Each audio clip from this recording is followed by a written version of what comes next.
کتاب اللہ کی عادت 29واں پارٹ۔ وہ خوف خدا جسے داؤد علیہ السلام نے دانش کی ابتدا کہا تھا ترک گناہ کے عہد محکم سے پیدا ہوتا ہے، اور اسی عہد کا دوسرا نام توبہ ہے۔ توبہ عربی زبان کا لفظ ہے جس کے معنی لغت میں یوں دیے ہوئے ہیں، یعنی گناہ سے لوٹنا اور نادم ہونا۔ توبہ کرنا خدا کے سامنے یہ محکم عہد کرنا ہے کہ اے خدا بزرگ و برتر، گزشتہ گناہوں کی سزا معاف یا کم کر، میں آئندہ کبھی گناہ نہیں کروں گا۔ بعض گناہ ایسے ہوتے ہیں جن کی سزا جلد مل جاتی ہے، مثلا بلندی سے کود پڑے تو کوئی ہڈی توڑ لی، کسی کی عزت میں ہاتھ ڈالا اور پکڑے گئے تو سر توڑوا لیا، یا محنت نہ کی تو امتحان میں ناکام ہو گئے، افسر سے لڑ پڑے تو ترقی رکوا لی، وغیرہ وغیرہ۔ ان صورتوں میں اللہ سے کہنا کہ یہ سزائیں واپس لے لے بے معنی ہے، اس لیے کہ بیتے ہوئے دن واپس نہیں آ سکتے۔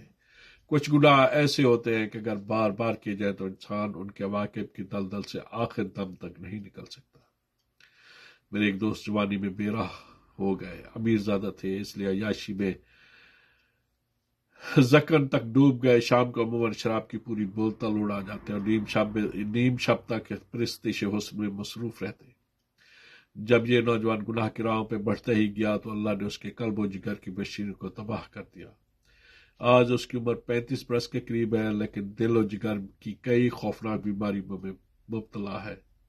زر پانی کی طرح لٹا رہا ہے، لیکن پیچیدگیاں بڑھتی جا رہی ہیں۔ خرمن کو آگ لگا کر راکھ کر دینے کے بعد اللہ سے وہی خرمن مانگنا حماقت ہے۔ اسی طرح جسمانی نظام کو اپنے ہاتھوں مکمل طور پر تباہ کرنے کے بعد خود کردہ پہ ندامت بے سود ہے۔ موم بتی کو آگ لگا دی جائے تو آہستہ آہستہ پگھلتی رہتی ہے، یہاں تک کہ ختم ہو جاتی ہے۔ اگر سیلاب کا دھارا کسی دیوار کو چھو کر گزرے تو رفتہ رفتہ یہ دیوار آب خوردہ ہو کر گر پڑتی ہے۔ اس دیوار کو بچانے کی صورت یہ ہے کہ دھارے کا رخ جل تر موڑ دیا جائے، ورنہ دیوار گر جانے کے بعد ندامت بے معنی ہوگی۔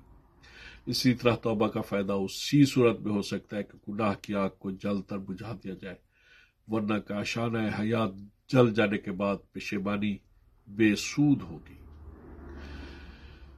جس طرح مسلمانوں کا تصور خدا، رسول، گناہ، ثواب، اسلام، کفر وغیرہ کے متعلق قطعاً مسخ ہو چکا ہے، اسی طرح توبہ کا تخیل بھی ان کے ہاں عجیب ہے۔ ان کے نزدیک توبہ نام ہے عبارت ذیل دہرانے کا، استغفر اللہ ربی من کل ذنب واتوب الیہ۔ گناہ دھڑا دھڑ کیے جاؤ، پھر سر جھکا کر یہ منتر پڑھ لو، سب کچھ معاف، اور اگر کچھ فرق رہ جائے تو دعائے گنج اور عرش کے چند جملے پڑھ لو۔ نہ صرف گناہ کی ظلمت کافور ہو جائے گی، بلکہ ہر طرف ناکردہ اور ناخواندہ نمازوں کا نور پھیل جائے گا، اور ان کی توبہ کا دائرہ صرف الفاظ تک محدود ہے اور اعمال پر اس کا کوئی اثر نہیں۔